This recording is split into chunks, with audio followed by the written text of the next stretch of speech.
Mga sospek nga nanuli sa usa ka pawn shop sa Cagayan de Oro City, lakip ilang lider, gipang kasuhan na sa Cagayan de Oro City Police. 5 kanila ang nailhan na.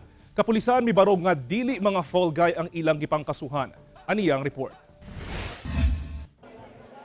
Dili moubos sa napulo ka mga sospek nga gingong mituli sa usa ka pawn shop sa downtown area sa Cagayan de Oro City ang gipasakahan na og kasong robbery sa Cagayan de Oro City Police.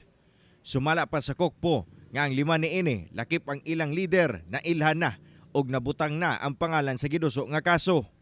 Agosto diyang gituloy sa dili moubos na pulo ka mga armadong tawo ang maong pawn shop kung asa kapin 9 million pesos nga kantidad sa alahas ang natangag.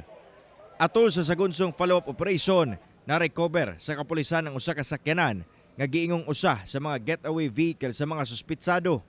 Lakip tag-iya niini gikustudiya sa kapulisan. Karon naduso na nila ang kaso batok sa mga sospek gamit ang mga ebidensya nga ilang gikuptan. Robbery in van ang atong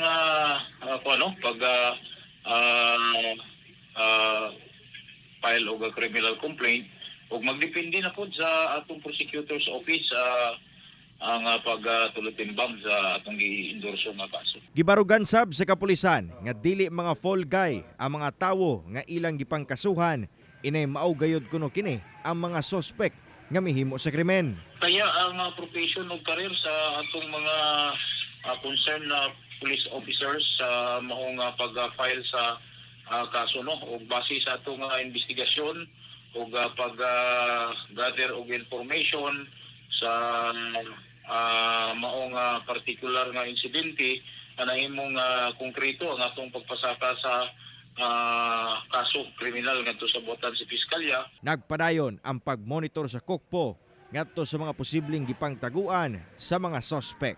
Kauban si Makoy Sempron sa kamera. Ako si Cyril Chavez para sa At Home with GMA Regional TV.